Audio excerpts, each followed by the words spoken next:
It's going to take a while to fully find my feet again. I've dipped in and out of making videos again over the last few years, but never for an extended period of time. My apologies to anyone who got excited for a grand return to form, but then only saw shorts of me screaming at video games. What can I say? People aren't grape juice, they're wine. And freaking out at jump scares is as much a part of my bouquet as post-ironically pretentious metaphors like this are. Say what you will about Jordan Peterson, but he's absolutely right about one thing. Benzos really are incredibly Moorish. He's also right that you need a foot in order and a foot in chaos, or life's not worth living. Well, I've been chaos-free for probably over 3 years now, and damn is the withdrawal a bitch. Maybe I'll overdose now that I feel the call again, but mischief's back on the menu for good. I will hammer out a consistent format at some point, add all the bells and whistles, graphics, examples appearing on screen, the whole shebang. Today though, while I talk into a Blue Yeti mic connected to a laptop permeated deeply with dust from a long slumber, I just want to set this machine rolling again, so let's talk about a few things for funsies. Let's have a roundup of recent ridiculousness, hopping from topic to topic. First up, Forspoken. I didn't care. I didn't care. But now I walk past a giant billboard ad for it every day, and each time I do, my hatred grows. Fans of it are completely correct in saying the protagonist talks just like a real person. In fact, so much so that the limited clips of dialogue I've heard trigger PTSD flashbacks to being stuck on a long bus trip next to idiot teenagers and an arguing couple. Go straight to hell, Squeenix. Do not pass go. Do not collect my $70. I played Yick, or Y2K as the unsophisticated call it, and that felt like being trapped in an elevator with the world's most irritating man for 25 hours. You cannot make me go through that again in AAA generic female action game flavor. In the world of real people, and I use real loosely because we're going to talk about streamers, a fella called Atrioc got caught being naughty. While live, he casually alt-tabbed and showed the world what kind of messed up pornography he's been looking at. It's pretty bad. But what exactly was it? Can you guess? Animals? Amputees? Anime? Animal amputee anime? Nope.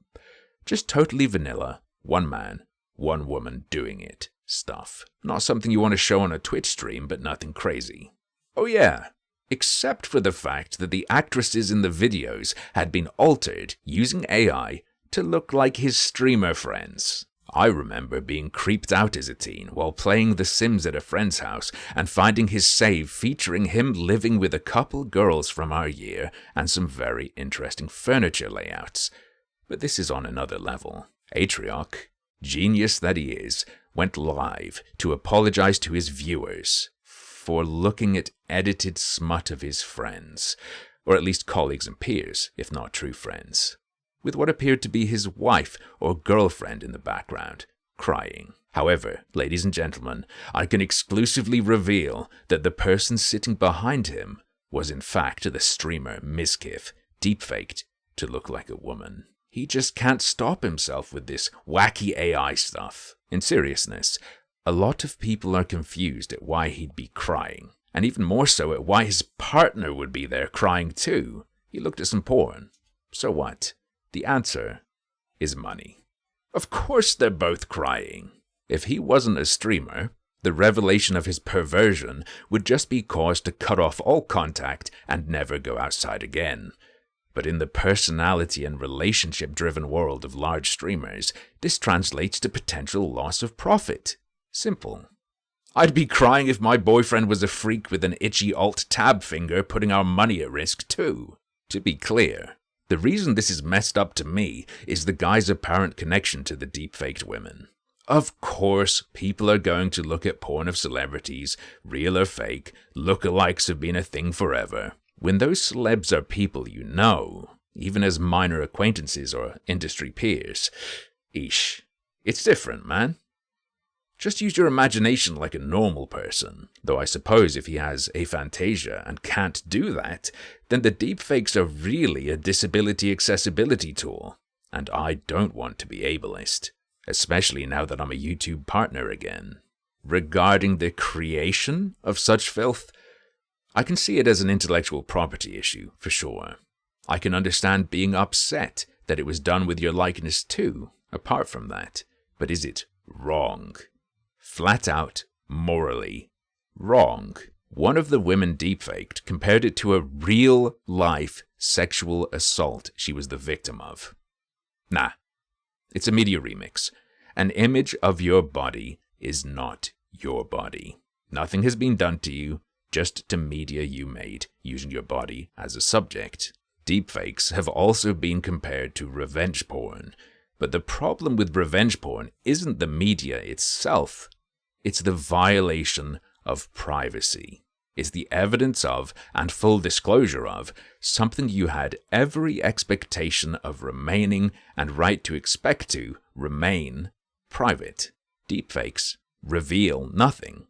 They're advanced multimedia mashups, a combination of two consensually published sets of media. Repurposing your willingly broadcast likeness for this is as much a violation of your consent as someone re-uploading a video of yours mashed into a YouTube poop. It doesn't magically synthesize into non-consensual porn of the person whose face is used any more than if the starlet wore a mask made from a photo of their face. If the site or whatever it is Atrioc was jerking it to had been passing off the videos as real, trying to deceive people, that would be something maybe akin to libel or slander in my eyes.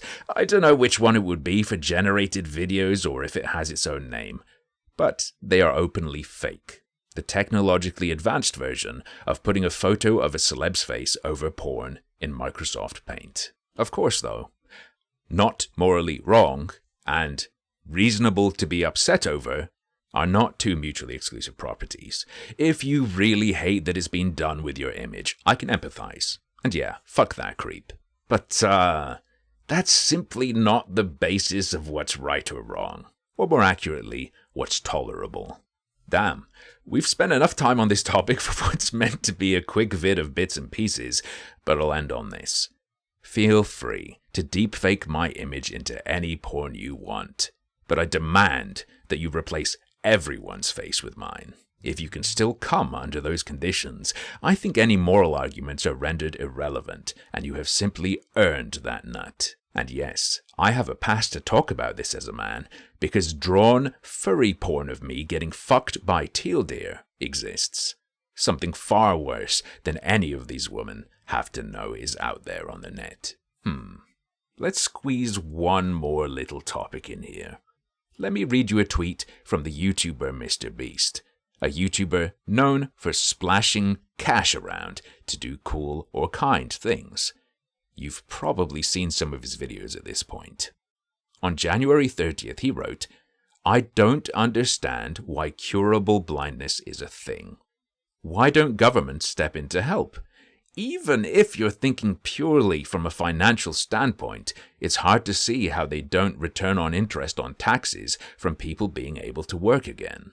He also published a video documenting how he funded the curing of 1,000 people's blindness. And some large online platform-having leftists have a problem with this. With a man who published a brief critique of the system we live in that I can't imagine they disagree with, and cured 1,000 people's blindness. I feel it's important to credit Hassan Piker. From what I've seen, he kept his anger at the circumstances, but is somehow the guy getting the most heat for supposedly putting Mr. Beast down. Look guys, a broken clock isn't only right twice a day, but also tends to be pretty consistent. That's not to say he's entirely off the hook, but we'll get to that later. We need to look at someone absolutely morbing, going full special needs sicko mode on Twitter first. In a now deleted tweet, content creator The Surfs wrote, "People honestly praising Mr. Beast again. The guy does poverty tourism for cash. If he pays a person's medical bills lottery style without informing anyone with his platform that it's fucked he needs to do that, he's just profiting off his ability to do so. To which Mr. Beast replied, "It did raise awareness and got tons of people talking. Also, what profits? The average Mr. Beast video lost $1,500,000 last year." Yep. Get owned, idiot. Not to mention, as I said, Mr. Beast did post an, admittedly very brief because it was Twitter, critique of the system that was seen 41.9 million times.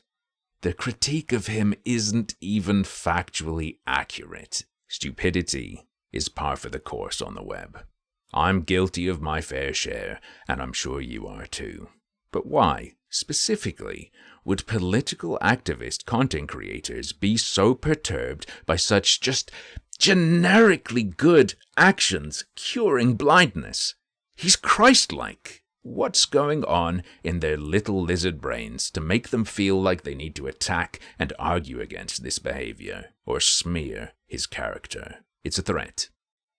It shows that pumping your own money into helping other people works as activism. It doesn't just mask the symptoms of the system, man. It doesn't just cover up for capitalism.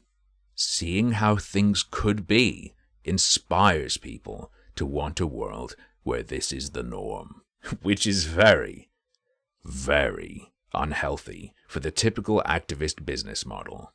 Point out what's wrong, get people to give money to you, dole out what you feel comfortable giving from that pool, just to be able to say you're helping. Maybe run some charity events, because that encourages people to give money they wouldn't otherwise have given you. You can then claim credit, and it doesn't cannibalize your income. It's like merch, or getting people to buy energy drinks at rogueenergy.com using code HARMFUL for 20% off. People like me get more money if you give it to us directly, but the money spent on other stuff connected to us mostly isn't what you'd give us if those products you could buy didn't exist. In not being a serious political guy on the internet making change, Mr. Beast is somehow embodying the ethos of radical Russian revolutionary Sergei Nechayev more than any so-called socialist. He is burning himself to the ground with the sole focus of making change in the world, which is what you need to commit to if you don't want your innate bias towards self-preservation and greed to undermine your goal, whether that's conscious or not. Mr. Beast is what existing within the system while fighting it looks like, not the conspicuous consumer content creators wearing solid gold hammers and sickles. The problem with BreadTube, or whatever you want to call it, isn't hypocrisy, cynical self-aware grifting, or even evil. Much like most of what they pantomime opposition to, their deepest flaw is their nature as humans, and how little they do to actively rein that in. But, as usual, that's just another one of my harmful opinions.